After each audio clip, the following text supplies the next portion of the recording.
I am Ferdinand Marcos, and I am the President of the Republic of the Philippines. I stand today on behalf of 110 million Filipinos.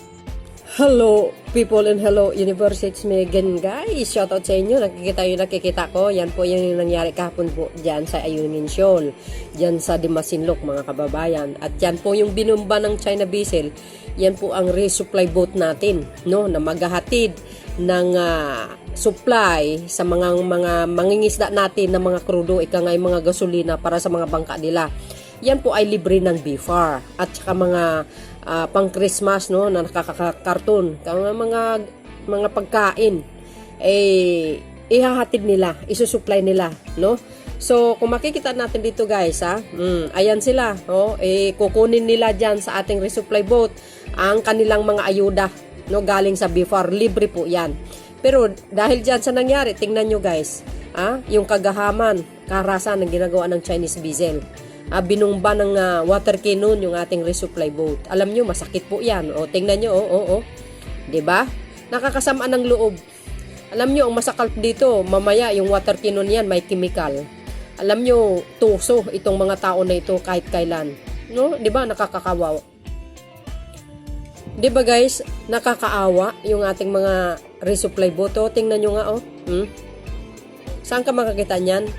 Alam nyo, gusto natin man lumaban pero wala tayong magagawa mga kababayan, kasi kung tayo po ay gaganti, baka mas sobra pa dyan ang mangyayari sa atin, no?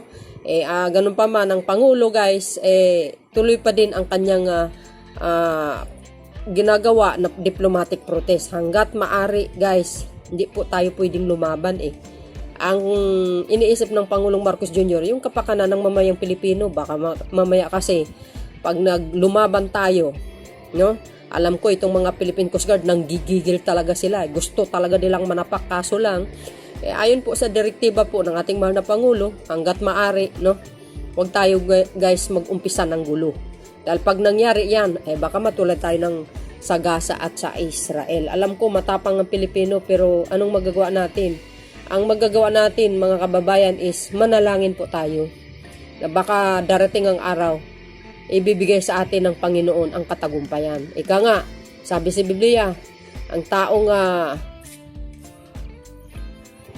taong magpakumbaba, no, mananatiling humble, ay darating ang araw, matatamo natin ang katagumpayan, sabi ng Diyos. Pero ang mga taong nang mamalabis sa kapwa, no, manakit sa kapwa, may kahinatnan din yan.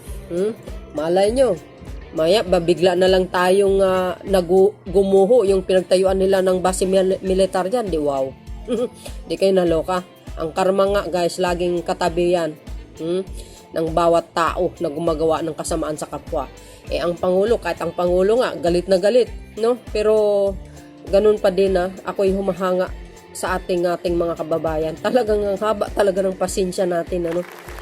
So maganda yun guys, kasi alam nyo, ayaw po natin ng gulo Ayaw po natin matulad sa Israel sa Kasagasa. Ang iniisip ng Pangulo ay yung kapakanan ng mamayang Pilipino. Ang laki ng damage niyan guys kung tayo po ay lalaban. Tingnan nyo nga yan. Kayo mga kababayan, ano po ang saloobin nyo? Siyempre, sumama ang loob nyo. Kahit sino ba naman, di ba? Pero ipag-pray po natin na sana libre na po, malaya. Sana po malaya na po tayo makadaan dyan, mag-supply ng ating mga pagkain sa ating mga kababayan dyan, ang mga dyan nagbabantay sa BRP, sa mangingisda natin, malaya na sila makapaglayag. Yun lang po, no? So, ganun pa man guys, panoorin nyo po guys yung complete news po ng GMA. Courtesy po ng GMA7, of course, ang PCG. Bye. See you again guys on my next upload videos. Bye. Babus! Ayan, panoorin natin, mayabesyang. Binomba ng water cannon ng China ang mga barko ng BFAR at PCG na kasama sa resupply mission patungong Bajo de Masinloc. Bandang alas 9 ng umaga kanina nang harangin ng barko ng China Coast Guard ang resupply mission na maghahatid ng langis at iba pang pangangailangan sa mga mangingisda roon. Kasama rin ng China Coast Guard ang ilang Chinese militia vessels. Ayon sa state media ng China, nagsagawa ang kanilang Coast Guard ng anti-control measures laban sa mga barkong Pilipino na nanghihimas pumasok daw sa Baho de Masinloc.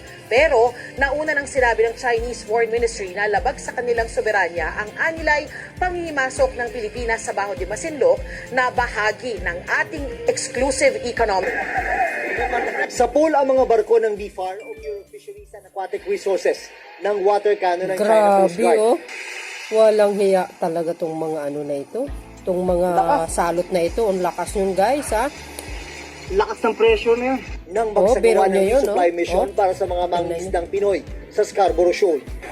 Ito, pangalawa na ito. Diretso mismo sa barko. Ang Code Zebra ay emergency protocol na hudyat na kailangang pumasok lahat ng crew sa loob ng barko. Tumatama na yung water cannon. Talagang dito mismo sa atin na. Ayan. Sa mismong barko na ng BFAR. Kanina, medyo iniiwas-iwas pa nila eh. Pati ang mga mangisdang Pinoy na gustong makakuha ng krudo na dala ng BFAR, hindi rin nakaligtas sa harassment gamit ang water cannon. Parang ginagato mga Pilipino dito, hindi naman nila teritoryo to. Tatlong barko ng BFAR, ang BRP Dato Sinday, BRP Dato Bangkaw, at BRP Dato Tamblot, ang magkakahiwalay na pinuntiran ng pangaras ng China sa resupply mission sa Scarborough. Napikon na rin sa atin kasi di natin titigil yung pagpasok dito eh. Eh syempre, mga barko ng BFAR, di naman tayo kapatinag dito. Dito naman tayo para sa mga bansa natin. Alam natin lahat ang teritoryo ito ng Pilipinas. Bukod sa pambabomba ng water cannon, ginamit din sa pagharang ang mga Chinese militia vessel. Umabot pa sa puntong tinutulak ng mga tauhan ng BFAR ang militia vessel na nagpupumilit na dumikit. Nasira ang bahagi ng railings ng BRP Dato Sinday nang kumaskas sa militia vessel. Pero bago pa makalapit sa Scarborough ang mga barko ng BFAR, hindi na ito tinigilang buntutan at harangin ng China Coast Guard. Parang patentero ang nangyari. Wala rin tigil ang mga radio challenge. Stop illegal actions at once. Leave the sea area of Oya Island immediately. Minonitor naman ng eroplano ng BFAR ang sitwasyon mula sa ere. Tumagal na mahigit 4 na oras ang pangharas ng China Coast Guard at kanilang milisya